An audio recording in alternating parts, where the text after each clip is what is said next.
Hello అందరికీ welcome to me Lakshmi's ముచ్చట్లు. ఈరోజు సోమవారం కదా, సో నా శివయ్య తండ్రికి దగ్గరికి అభిషేకానికి బయలుదేరుతున్నాం.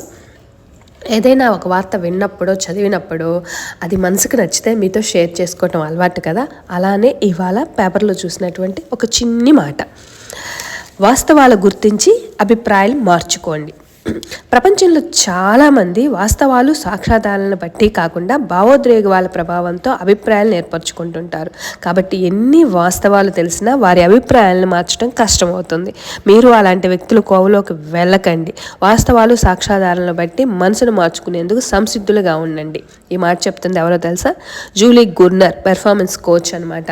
నిజమే కదా, మనం ఎన్ని నిజాలు కళ్ళ ముందు కనపడుతున్నా కూడా అవేమీ పట్టించుకోకుండా ఒక ఎమోషనల్ బాండ్లోకి వెళ్ళిపోతామన్నమాట. అది ఎంతలా అంటే వెనక్కి తిరిగి చూసుకుంటే మనం తిరిగి రాలేనంతగా.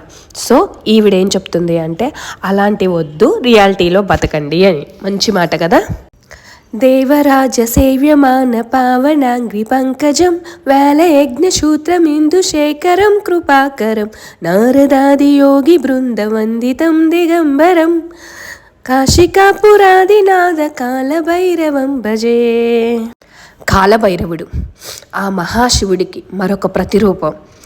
ఈ శ్లోకాన్ని చదువుకున్న ప్రతిసారి మనసు భలే ప్రశాంతంగా ఉంటుంది. హర హర మహాదేవ. వీడియో చూసిన ప్రతి ఒక్కరూ లైక్ ఇవ్వండి. Thanks for watching. Thank you.